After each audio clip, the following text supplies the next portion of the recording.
Sport Express avec Samsé. Samsé, bravo les hommes en bleu.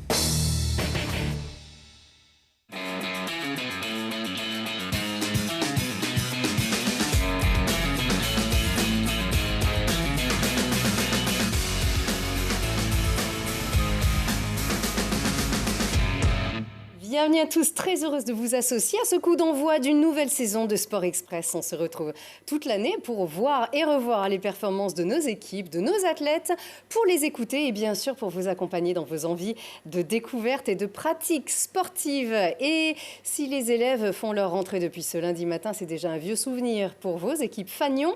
Et le GF38 présente même un bien beau bulletin après 5 examens en Ligue 2. Les footballeurs grenoblois sont 4e du classement et affichent une forme prometteuse en commençant la saison par une victoire 1-0, mesdames et messieurs, à Geoffroy-Guichard, chez les Verts de Saint-Étienne, devant plus de 25 000 spectateurs le 5 août dernier. Confirmation la semaine suivante au Stade des Alpes, 2-0 face au Paris FC. Et puis 0-0 à domicile contre 3, 0-0 à Auxerre et 0-0 samedi dernier à domicile contre Bastia. Reste à concrétiser devant les filets, à garder le cap en défense. Petite pause internationale et le GF se déplacera à Dunkerque, 16e de Ligue 2 le 16 septembre. La bonne nouvelle pour le FCG Rugby, c'est d'évoluer cette saison encore en Pro D2. Eux qui n'étaient qu'à une petite marche du top 14 en juin dernier, ils s'en contentent après la menace de relégation administrative pour des raisons financières. Mais le retrait de 6 points au classement est toujours effectif et il coûte cher. Après 3 journées de Pro D2, les Grenoblois sont 16e et derniers avec moins 1 point. Ils n'en ont rattrapé que 5 avec une victoire d'entrée de jeu contre Mont-de-Marsan, une jolie victoire 30-25 face aux demi-finalistes de la saison passée. Mais le FCG a ensuite perdu 2 fois en déplacement, la semaine dernière à Colomiers, 27-19, et ce vendredi à Dax, 28-23. Donc, bonus défensif en poche. L'occasion rêvée de vite retrouver le moral, c'est cette réception de Biarritz ce mercredi au Stade des Alpes, à suivre dans l'agenda dans un instant. Et on retourne prendre le frais à la patinoire Pôle Sud que les Brûleurs de Loup ont retrouvé au début du mois d'août. Et visiblement, ils ont bien travaillé car leur campagne de matchs amicaux s'est révélée riche en succès. Juste une petite défaite contre Bordeaux, mais victoire contre Chamonix au tournoi de Vaujany, contre Gap dernièrement ou contre les Canadiens de l'Université des Trois-Rivières. Mais le plus emblématique, c'est évidemment la victoire contre Rouen pour le premier Classico amical de l'histoire de ces deux clubs meilleurs ennemis, magnifiques finalistes. Et ce 26 août, Grenoble a battu le champion de France 3-1 devant 4000 personnes. Un beau succès populaire qui en dit long sur le potentiel de cette saison à Pôle Sud. L'ex-capitaine de l'équipe de France, toujours attaquant grenoblois, Damien Fleury, nous a confié son enthousiasme en fin de match. On avait à cœur de faire un bon match et je pense que c'est ce qu'on a fait, hormis les 10 minutes du deuxième tiers où on n'a pas très bien joué. Mais voilà, après, ça reste des matchs amicaux. Chaque équipe a un niveau de préparation différent. Donc ce soir, on a été meilleur. Après, ça reste une très bonne équipe en face. Et voilà, ça annonce la couleur pour cette saison. Ça va être pas... J'ai hâte de rejouer contre eux. Ouais. Déjà, de belles choses, c'est qu'il y a eu un beau match, un public, une patinoire quasi pleine. C'est magnifique. Ouais, c'est magnifique. Honnêtement, on ne s'attendait pas à ce que la patinoire soit pleine. Pour un match amical, je crois que c'est la première fois que ça m'arrive, donc c'est juste génial. Merci au public d'être venu et j'espère qu'on leur a offert un beau spectacle. Car Télé Grenoble était là et on vous tient au courant de la diffusion probable de ce match amical Grenoble-Rouen en intégralité sur notre antenne prochainement. La Ligue Magnus reprend ce week-end à Cergy pour les Grenoblois qui vous retrouvent à Pôle Sud le 12 septembre contre Nice. Que retenir encore de cet été avec une 5e place qui vaut tout l'or du monde? Pour Thibaut Collet, le perchiste de 24 ans, il a créé la sensation de l'équipe de France au championnat du monde d'athlétisme à Budapest. Le Grenoblois de 24 ans donc a pulvérisé son record personnel qui était jusque-là à 5,82 m. En finale de la perche, il y a 10 jours, Thibaut a franchi les 5,85 m au premier essai, puis 5,90 m au premier essai également. Il a échoué par la suite sur une barre à 6 mètres et termine donc 5e de ces mondiaux. On est évidemment très heureux pour ce garçon qu'on regarde travailler depuis des années pour en arriver là et certainement il ira plus haut dans les années à venir. Championne du monde, elle l'est 24 fois. 13 fois chez les pros, 11 fois chez les amateurs.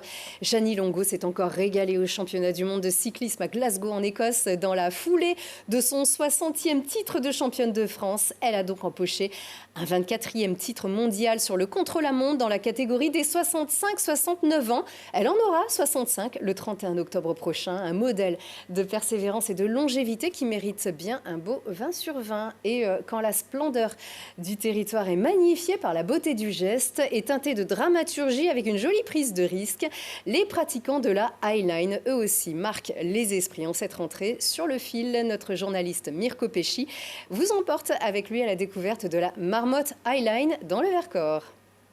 Perchés à 1600 mètres d'altitude sur les falaises du plateau des Ramets dans le Vercors, des passionnés de highline participent à la 10e édition de la Marmotte Highline Project. Cette discipline unique amène les participants à s'équiper d'un baudrier et à marcher sur un câble tendu au-dessus d'une impressionnante verticalité. C'est un festival à la base de highline, pure highline, c'est l'activité de funambulisme en gros montagne, en gros hauteur, où on marche sur un fil. Et ça a commencé il y a 10 ans dans ce spot là-haut, au MHP. L'évolution, elle est incroyable, ça grandit avec le nombre de highlines qui sont installés là-haut, avec le nombre de participants qui vient de... Je pense pour cette édition, on a 18 pays différents. C'est très très très beau de voir combien de gens sont attirés par ces grandes falaises du Vercors. 180 personnes sont venues expérimenter le légendaire emplacement du MHP où 22 highlines ont été mises en place. 30, 100 ou 200 mètres, chaque ligne varie en longueur et en sensation. Les participants ressentent toujours une montée d'adrénaline. Je suis tombé d'abord sur la slackline au sol, entre les arbres. J'ai commencé comme ça et après, c'était l'occasion de faire un week-end en montagne, à tester cette activité. Ça m'a vraiment fait peur, mais finalement, c'était quand même attrayant. Il y avait un peu ce truc de dire « Ah ouais, je me lève, la sensation elle est folle » et voir les autres copains faire des figures ou marcher, tu te dis « Ouais, la sensation elle a l'air folle » et en fait ça donne juste envie de continuer. C'est une occasion en fait de découvrir la montagne sous un autre angle et au milieu du vide aussi, on a vraiment un panorama exceptionnel. Les bénévoles sont là pour garantir la sécurité de tous en surveillant les installations et le matériel utilisés par les participants. Ils ont reçu une formation pour intervenir en cas de problème dans le but de prévenir tout risque lié au syndrome du harnais. Quand on est inconscient, le poids mort du corps fait qu'on est dans une position qui coupe la circulation sanguine très rapidement. Donc il faut sortir la personne de cette position et la ramener au bord le plus rapidement possible. Finalement, c'est une pratique qui fait très peur, mais qui est très sécurisée. On fait des ateliers avec les bénévoles avant le festival pour remettre à jour ces procédures, pour que les bénévoles qui soient sur les spots highline pour surveiller puissent être en mesure de faire ça.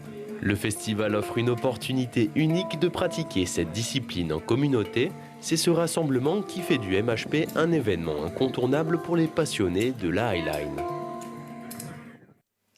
Et comme à l'école, vous ouvrez tout de suite vos cahiers de texte à la page de mercredi et vous écrivez en rouge Grenoble-Biarritz, une affiche historique qui désormais se joue en Pro D2. Un gros enjeu pour le FCG qui doit rattraper son retard et se rassurer à domicile. Attention, Biarritz totalise 2 victoires contre une défaite. Coup d'envoi à 21h. Également à la page de mercredi et toujours en rouge, ça va suer sévère sur les côtes du Mont-Raché. Le Grésivaudan Express propose aux coureurs grimpeurs depuis 12 ans déjà de parcourir un petit trail après le boulot. Départ à la tronche à 18h30, arrivée au Raché entre 30 minutes et 1 heure plus tard selon les niveaux. 4 km de long, 816 mètres de dénivelé. Bonne chance.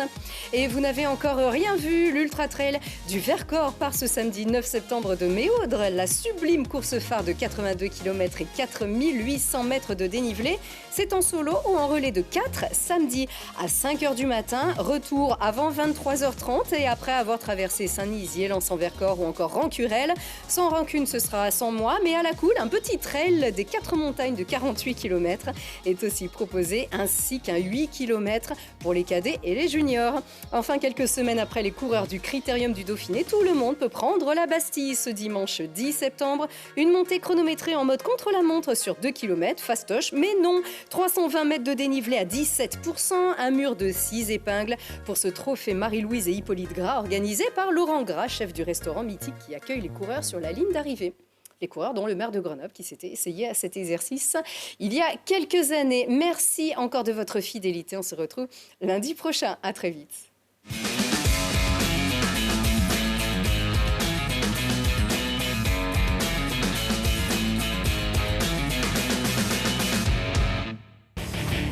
Express avec Samsé. Samsé, bravo les hommes en bleu.